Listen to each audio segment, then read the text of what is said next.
So for those of you who know who do not know my name, I'm Ali. I was born in an Islamic, like when I was teenagers, it became to be an Islamic country. But when I was a teenager, the time that I went to school, it was Pahlavi's time. This is a picture of our classes at that time. So during this time, when I went to school, the Islamic Revolution broke out, and a transition from Pahlavi's regime, who was who was kingdom. The king ruled over the country, and the system was completely different. So the transition was stepping into an Islamic country. And so I was born there, and it was when I was 12 years old. And it led me to be involved in Islamic, theology, which leads us to second picture. At that time, people, teenagers, high schools were, started to be dominated by Islamic theology, because the government were, from the people who were theologians and who were Islamic, fundamentalists. So I just was attracted to that movement.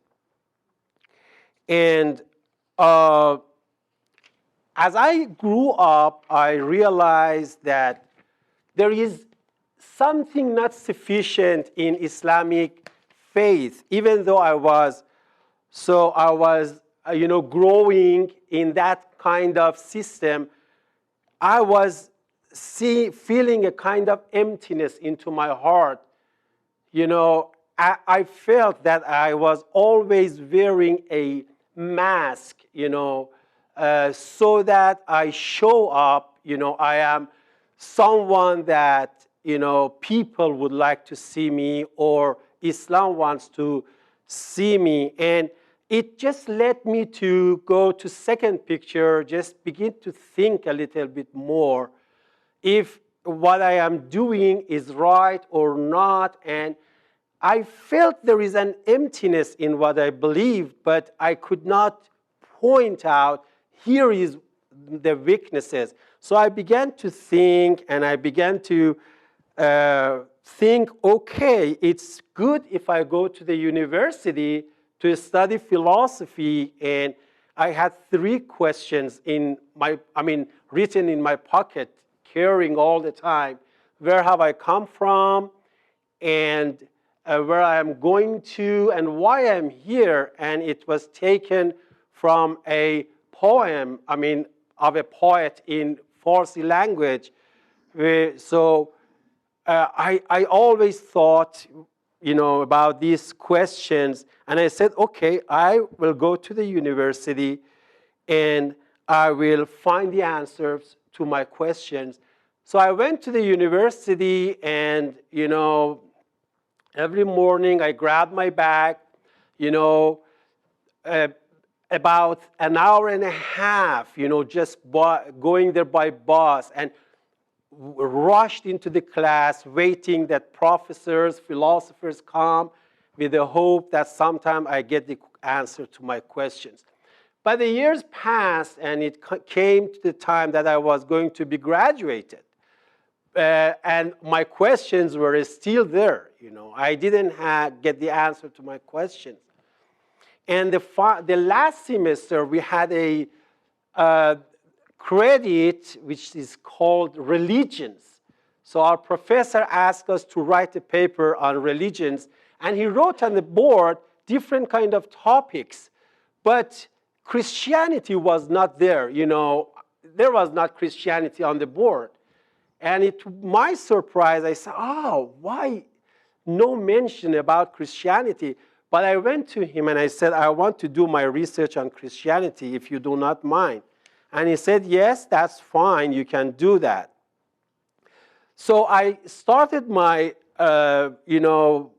research on Christianity, but to my point of view, Christianity was buildings, and it was not the message. It was not Christ. For me, it was buildings. Whatever buildings I saw, just look like not familiar to mosque, and I said, oh, this is a church. So I went in. And mostly those churches are Armenian. But anyway, I started going to the churches and visiting one church after another. And, I participated in the Lord's Supper, but I didn't understand anything, And, but the joy in the church, in the people was something that attracted me, especially women and men were worshiping the Lord together, and it is very odd in Islamic context. You should be separate from each other when you go to a mosque or to a holy place to worship God. So for me, it was very interesting, and I wanted just to be among all people, not because of, just something of some kind of sexual desires or whatever, or those things. No, just being together, worshiping the Lord, it just gave me a kind of freedom and how to approach God. So that was very interesting for me. But it's still, since I had questions, this participation in the churches did not give the answer to my questions. And that's why I decided to leave the country. So I decided to leave the country, and the reason was why I left the country was two. First of all, get a better life financially, and second, and I think the second one was had the priority, was to receive the answer to my questions, And I said to my brothers, I want to get the answer to my questions. I did not receive the answers through books. I want to see what the world will give it to me. So I left the country without even carrying a book or any. I hated the books. I began to hate the books. So I left the country, and I ended up in Ukraine. And in Ukraine, I was invited by some people to attend the church, an Iranian church. And for me, it was very interesting. I asked if there is an Iranian church. They said, yes, there is an Iranian church. So because I was curious to find out the answers to my questions, I decided to go to the church. And I attended the church for a year. But during that time, I became more religious. I became to defend Islam, and as if I was just very zealous. And, when I heard the gospel and about Christ, the deity of Christ, I became more, Islamic theologians decided to defend it. So it went on for a year, but to my surprise, the church leaders, people, friends, did not reject me, We just discussed, argued a lot of times, but they didn't say, you go away, we are done with you, you don't come to church anymore. We need to spend our time with others. No, they just welcomed me all the time. And so even they trusted me to do some translation, which leads us to another picture. And this book by Charles Swindoll, at that time they said, can you help us to translate these articles for the church people? It was, for me, it had a lot of, it was useful, but I did not understand, lots of it, because I did not have that appraisal feeling of understanding the Word of God. I did not have the Holy Spirit to tell me, why David didn't want to kill Saul. I translated that, but I did not understand what it means. It was all on the surface. But anyway, I did even that, translation for the church. And all of this was in 1993, back 30 years ago. But it ended up, to this point, stage of my life, I went back to Iran. But at the time I stepped into Tehran, I just felt I am thirsty to be in that church in Turkey again. The moment that I, got off the bus, I traveled by bus from Turkey to Tehran, that moment I said, oh, I want to come back to that church. But it was late, I was in Iran. And then after a while, I could not stay there anymore. So I left for this time to Ukraine, which, leads me to the next slide. In Ukraine, I just decided to be no one. I decided if I want to be someone, I would be a Christian, but not any other person. But I even did not follow my Christian, lifestyle or going to a church. I followed a secular Ukrainian life, which summarized in working for money, drinking, smoking, and having fun. And I had that kind of life for almost maybe 6 or 7 years.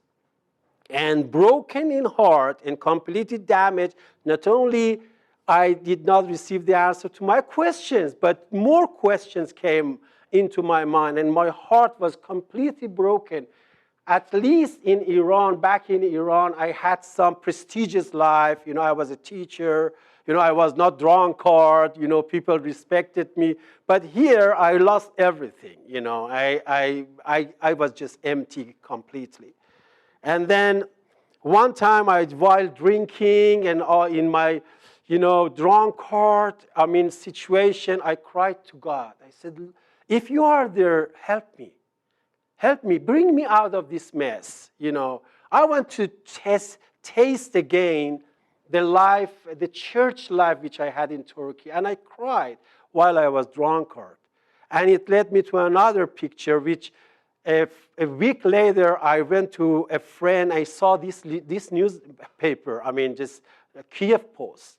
And over there, I saw the advertisement of a church inviting, if you want to know the gospel, we are a church, we welcome you in English language. And my English was a little bit better than my Russian at that time, 22 years ago. So I decided to attend this church. I wrote the address, I attended the church, and it was just as if yesterday. When I stepped into the church, a person just shouted, said, hello. He approached me. I said, this person probably knows me, but we didn't meet before. And he said, I'm Sam. I said, I'm Ali. I said, I'm a Christian. And he said, I'm a Christian too. And I asked, is it a church? He said, yes, it is a church. And I said, can I attend? Yes, please. He said to me, he was the pastor of the church. So he showed me, the congregation. At that time, a Bible teacher was teaching. And he said, you can attend the Bible study. After this, we have our service. And I asked him, how much money do I need to pay for the attending the class, the Bible class? He said, nothing. It's free. And I said, why? How is this possible? In Iran, we pay for everything, especially for education. We need to pay for that. He said, no, it's for free. So I attended the sermon, and for a year, I attended the church, assuming that I am a Christian, But finally, after a year, I realized that, it seems I am not a Christian. I asked myself. And because I see I am different. I see the church people, live in a certain way, but I am living in another way. But people do not say anything to me, When I left the church, the first thing that I grabbed was my bottle of, beer. And it was the thing that I did after the church. And I kept my, style of drinking, and also all of, I did exactly what I did, but plus that, I went to church. That's what I did. And sometimes, a guest speaker was speaking at the church, and he said to me, not to me, I tell you, he was talking to me. And he said, maybe you are sitting there and you think you are a Christian. Maybe you are deceiving yourself. You are not a Christian because you have not dealt with your problem of sin. And this word, sin, I have heard several times, thousands of times. But all the time I ridiculed it. I mocked over it. I said, what kind of sin? I have not done lots of sin. My sins are not great. My sins is so simple. And plus that, God will forgive. And I have heard that Jesus have died for the people, as today we heard that it's not the matter that God saved you or not. It is a question. But for me, was that at that time my imagination was, okay, God died for me, and I am forgiven. So, but I felt that inside me, and I wanted to shout and to empty myself, saying, church, I am not a Christian. Really, I am not a Christian. But I shied. How to do that. And I don't know how, but I saw myself in front of my pastor, the one whom I said I am a Christian a year ago. And he whispered into my ear, do you want now become a Christian? Do you really want this time? And I said, yes, I want. So he prayed for me, and I became a Christian.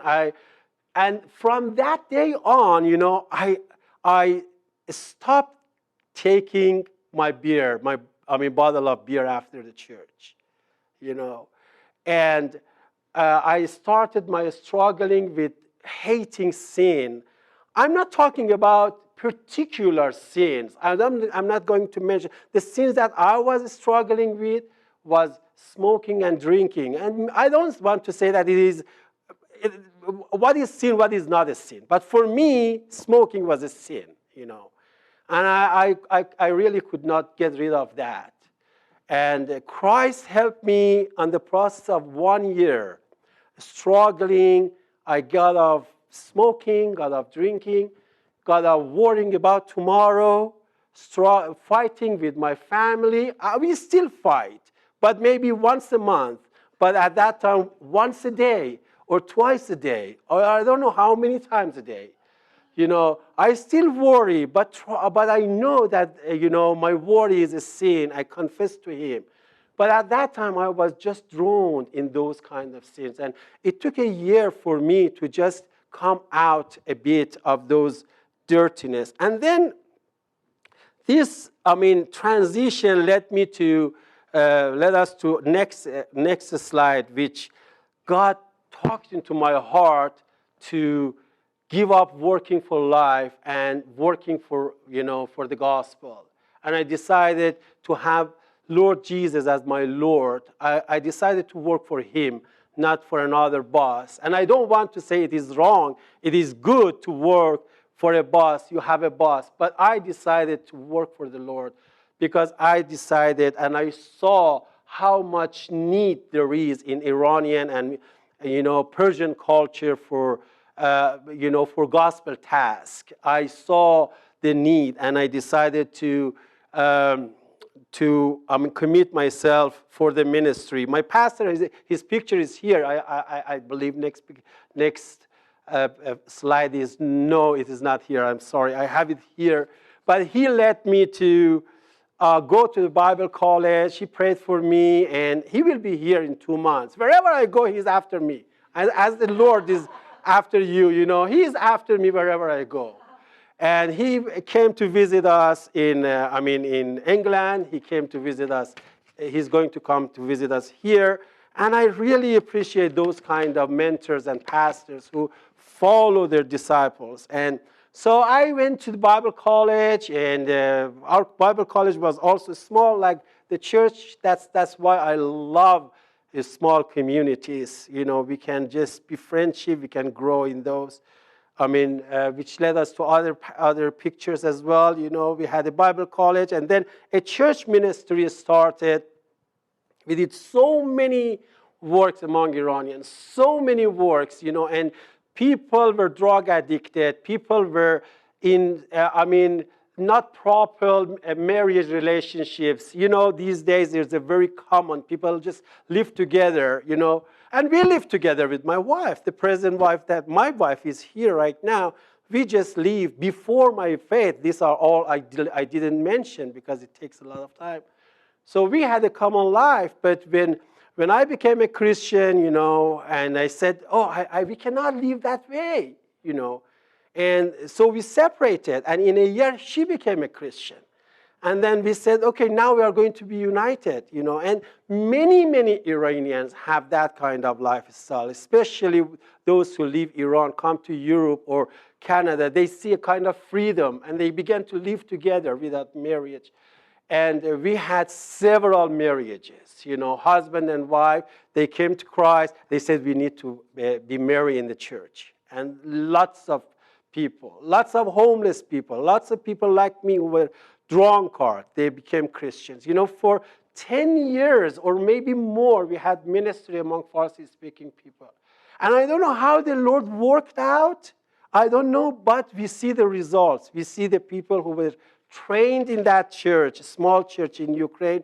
Now there are missionaries in Sweden and in United States, America, and in Europe, and in Germany, in the city of Gießen, there is a ministry among Iranians who the people who are leading there are a couple, missionary couples from America who were in Ukraine and just working with Farsi church and learning Farsi language. Now they are doing the ministry over there. These are all the things that God did. And plus that, my personal, just ministry alongside the church ministry was trying to add something to Iranian Christian literatures, because we are weak in Farsi language. We don't have that much Christian literature. This is an article, Christ Our Substitute. And it was written by a doctor of a theologian, who was my professor. And a tremendous book, Grace of God and Sanctification. So we translated this article and we used in the church. And plus that, we got to know Good Seed International, who is in your country, based in Olds. At that time, I did not know anything about Olds, but I just knew, John Cross and the Good Seed International, mission. So they do tremendous, amazing, articles and books and create visual aids to present the gospel to those who do not know Christ. So one of these books are the prophets, this book, all that the prophets have spoken. And I don't know how the Lord led me, but it came out in Ukraine, in that poor country economically. It took 3 years this project be done, And when I look at this, when I am going to read it right now myself, I'm astonished, And I say, praise you, Lord, who led me to just bring this. How much money we had in Ukraine, whatever business we did, it's all gone. It's all gone. But this will stay forever, And this will go into Iranian cultures, Iranian people's heart. And that's when I look at this, I said, Lord, I want other things to do, which will not be perished. Imperished projects. And then that's why the Lord, talked into the heart of John and Good Seed. They have another book, which is Captive and the King's Will. This book is a follow-up to this book for those people who have just become Christians and they want to know how to grow. So this book, I'm working on that, coming into Calgary just for this project. Because when John and Good Seed asked me to do it, we were in England. I said, John, if you want me to translate this, and if you want me to be in England, yes, if we were in Ukraine, I could do that. Because we had our house, we had our church, we were established, I could do it. But in England, I'm a baker. I'm a baker. And, so if I want to come back to ministry and being a baker, it will not work out. But for the sake of doing the ministry, we are ready to move. So even though my wife didn't want to move, and still she doesn't want, because she, it's very hard for her to adapt it. So she said, okay, I'll come. Now we are all together, my son and I, and we are together here. And I pray that the Lord will work in my life. 7 months have been passed, and a year and maybe 4 months still there to finish this project. And that's why we are here, and it's a privilege to be with you at the church. Now I know that a church is behind me. Pray for me and support me spiritually so that we can go forward to finish this project. Of course, alongside with this, we are not just sleeping. We have friends here. We want to reach nations. We want to reach people for Christ, especially Iranians. Right now, a person comes to me every Saturday, and we study the prophets together. And we have booklets, Christian literature. Wherever we go, we see Iranians, Farsi-speaking people. We do not close our eyes. We just want to share the gospel with them. And it's good to have a church to at least invite them, okay, to worship the Lord together. So God bless you, and thank you so much for this time that He gave me to share. Thank you. I'm done.